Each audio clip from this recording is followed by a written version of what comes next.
अस्सलाम वालेकुम viewers, I hope आप सब ठीक होंगे। आज की इस वीडियो में मैंने जो है वो आगाज़ नाश्ते ही से किया है, क्योंकि अक्सर मैं ऐसे ही करती हूँ कि मैं पहले करती हूँ घर का थोड़ा बहुत साफ़ करती हूँ या थोड़ा बहुत काम करती हूँ खाली पेट, और उसके बाद से फिर मैं नाश्ता करती हूँ। मगर आज क्योंकि बच्चों की छुट्टियाँ हैं और लेट उठे थे, तो मैंने सोचा कि पहले पेट पूजा और फिर काम दूजा। और बच्चे भी जो है वो फिर पता है बेसब्रे होते हैं, उठते साथ ही उन्हें भूख लगी होती है और वो कहते हैं कि पहले नाश्ता दे दो। और अंडा स्लाइस खाना था। एक बच्चे ने कहा कि नहीं जी अंडा बॉईल करके दो। पहले उसने कहा, फिर उसको देख के छोटी ने भी कह दिया कि मुझे भी अंडा बॉईल करके दो। तो मैंने सोचा क्या वैरायटियाँ बनानी हैं, तो चलो जी ठीक है, वैरायटियाँ ही बना लेते हैं। अब जैसे जैसे बच्चे कहेंगे वैसे ही बनाना है ना मुझे, क्योंकि वो एक ने खाली ऑमलेट का, मुझे प्याज वाला पसंद है। बड़ी बेटी कहती है कि नहीं मुझे प्याज वाला नहीं खाना ऑमलेट। छोटी ने कहा मैंने बॉइल्ड एग खाना है। उसको देख के बेटे ने भी कहा मुझे भी वैसा बना के दो। तो फिर इस तरह से वैरायटियाँ बन जाती हैं और बच्चों की तो फरमाइश पूरी करनी ही होती है ना। अब उसका पहले एक का अंडा बॉईल किया था, अब दूसरे का कर रही हूँ। साथ में मेरे अंडा बन रहा है और चाय जो है वो भी बन चुकी है। अब नाश्ता करेंगे हम बैठ के। चाय जो थी आज बहुत ज़्यादा स्ट्रॉन्ग बन गई थी। एक मग जो है वो मैं पीती हूँ बड़ा, और उसके बाद जो दूसरा है वो दोनों बहन भाई हाफ हाफ करते हैं। और एक बेटी तो पीती ही नहीं है कि मुझे तो कुछ पीना नहीं, ना दूध ना चाय ना मिल्क शेक ना कुछ और। तो खैर उसको फिर हमने कहा अभी नाश्ता कर लिया है तो चलो अब हेल्प करवाओ, छुट्टियाँ हैं तो थोड़ा थोड़ा काम में भी हेल्प करवाया करो। और चूँकि गंद आप लोगों ने खुद फैलाया है इसलिए आप लोगों का फ़र्ज़ बनता है। अब ये देखें तो सोफ़े पे भी जहाँ पर उन्होंने खाए कोई पता नहीं लेज़ खाए कि क्या खाया, तो वहाँ ही बिखरा हुआ है। और दोनों बहनों से मैंने थोड़ा थोड़ा काम करवाया। एक से डस्टिंग करवाई और बड़ी से जो मैंने उससे कहा कि आप जो मुझे ब्रश लगा दो और मॉप मैं खुद लगा लूँगी, क्योंकि अगर थोड़ा बहुत कॉर्नर में कोई गंद रह जाता है उससे मिस हो जाता है, तो फिर मैं बाद में उसी से ना मॉप से लपेट के तो उसको ले आती हूँ। तो इसलिए मैं इनको कहती होती हूँ मोस्टली कि आप मॉप लगाओ, सॉरी ब्रश आप लगा दो और मॉप मैं लगाऊंगी।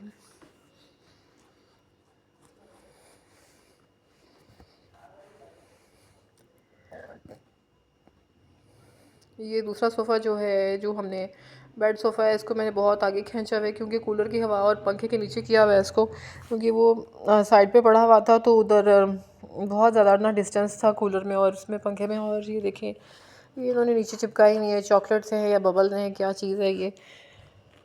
तो वो नाइफ से कितने दिन हो गए थे, सोच रही थी अच्छी तरह से करूँगी अच्छी तरह से करूँगी, चिपके हुए हैं वो, चिपक के ब्लैक हो गया। तो अब मैंने सोचा कि आज मैं हाथ पाँव हिला ही लेती हूँ। गर्मी है ना तो काम करने को दिल नहीं करता, बस ये होता है कि यार जल्दी जल्दी करो कि घर जो है मोटा मोटा करके साफ़ ना, तो डिटेल में ना इतनी गर्मी में डिटेल्ड सफाई होती नहीं है, या तो फिर एसी चला छोड़ो और फिर साफ़ करो, मगर वो भी पूरे घर में तो नहीं होता। और आंधियाँ भी आजकल आ जाती हैं, तो इसलिए फिर ये छोटी छोटी डिटेल्स की तरफ ना ज़रा कम ध्यान जाता है। मगर क्योंकि बहुत बुरा लग रहा था, काफ़ी दिन से ही मैं इसको देख रही थी, मैंने सोचा आज इसको उतार ही देते हैं। काम तो 2 मिनट का होता है, बस बंदा वैसे ही ना डिले कर देता है कि चलो अच्छा कल कर लेंगे अच्छा कल कर लेंगे। तो करते करते करते करते काफ़ी दिन से मैं देख रही थी और आज मैं इसको उतार दिया, क्योंकि वो मॉप भी लगा लेती थी ना, तो वो दिल में होता है, किसी का ध्यान ना भी जाए ना तो बंदे के अपने दिल में होता है अच्छा यार यहाँ पे गंद है, तो वो फिर बंदे को लग रहा होता है अच्छा साफ़ नहीं हुआ अभी अच्छी तरह से। और उसके बाद थोड़ा सा स्टडी करवाया बच्चों को और फिर फ़्राइज़ बना के दी। बाज़ार से फ़्राइज़ इसलिए नहीं, गली में आता है सामने भी एक शॉप है, मैं इसलिए नहीं मंगवा के देती स्पेशली कि वो जो है ना बताया था आपको बेटी को सले के, तो हाँ वो ना आटा वगैरह यूज़ करेंगे या बेसन करेंगे तो उसमें भी आटे की मिलावट होगी, तो इसलिए मैं इसको कहती हूँ कि चलो घर पे फ्राई कर देती हूँ।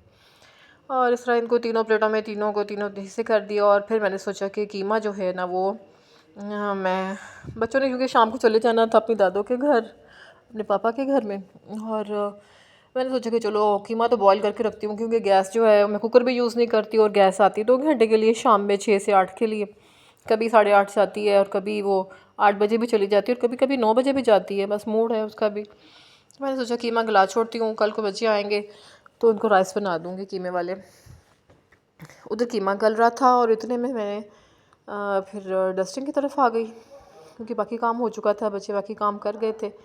और मैंने सोचा कि जो छोटी छोटी चीज़ें हैं ना, ये मैं शेल्फ़ पे से हटाती हूँ और ये साफ़ करती हूँ। ये घर रह गया और बाकी चली गई थी। और ये ना, यहाँ पे मैं अल्फ़ी पता नहीं लगा बैठी थी, ये क्या था, उसके ड्रॉप्स नज़र आते हैं। आप लोगों को कोई सोल्यूशन पता हो तो प्लीज़ काइंडली कमेंट्स में बता दें, क्योंकि मुझे वो नाइफ़ से भी मैंने करके देख लिया, मगर वो अल्फ़ी जो है ना, वो जाने का नाम नहीं लेती है। तो वो डस्टिंग कर भी लेती हूँ तो ऐसे लग रहा होता है जैसे कोई वैक्स गिरी हुई है। ड्रॉप से ना बुरे लगते हैं, जैसे कोई ऑयल चिकनाई के लगे हुए हैं, कुछ ऐसे फ़ील होता है।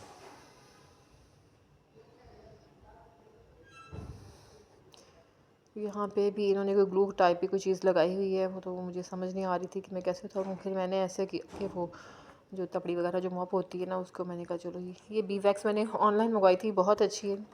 अभी मैंने अपनी जो रॉक चेयर है इस पर सोचा था कि मैं करती हूँ और फ्री होकर इसको अच्छी तरह से डस्टिंग करूँगी। पहले डस्ट वगैरह उतारूँगी और फिर उसके बाद मैं जो है ये जो वैक्स है उसको पॉलिश करूँगी, मगर मेरे ख्याल से आज टाइम नहीं मिलेगा, मुश्किल ही मिलेगा।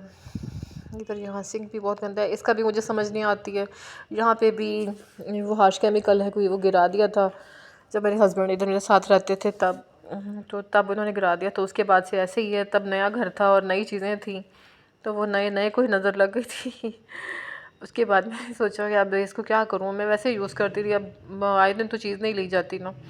तो ये आप देखेंगे कि सिंक के अंदर भी ना ब्लैक स्पॉट्स हैं मेरे केमिकल के, उसने शायद उसकी शाइन ही ख़त्म कर दी हो। नया मुझे ना बेचारा नया लगा ही नहीं, एक दिन भी नया नहीं लगा, ये ऐसे ही रहा है बेचारा।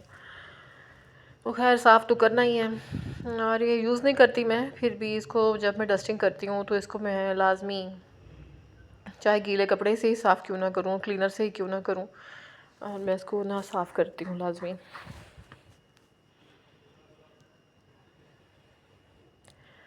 और उसके बाद बच्चे थे नहीं घर, बेटा भी चला गया किसी के घर, और फिर मैंने सोचा कि चलो आओ विंडो शॉपिंग करके आते हैं, तो मैं निकल गई बस। फिर मैं हाथ ना आई और फिर मैं डॉलर स्टोर पे चली गई और यहाँ जाके मैं ये छोटी छोटी चीज़ें लेके आई बस अपने लिए, घर के लिए थोड़ी सी दिल कर रहा था, उदास हो रही थी। ये लंच बॉक्स मुझे बहुत अच्छा लगा, एक तो इसकी क्वालिटी बहुत अच्छी है, ऊपर ये प्रिंटेड है और ये स्टिकर वगैरह भी नहीं है, और ये अंदर से मैं इसलिए क्योंकि मैं ये देख रही थी स्लाइस वाला बॉक्स है ना, अक्सर वो लंच बॉक्सेस में छोटा होता है तो स्लाइस पूरे ही नहीं आते, उसको डबल फोल्ड करके रखना पड़ता है या कट करके रखना पड़ता है उसकी ट्रायंगल्स बना के।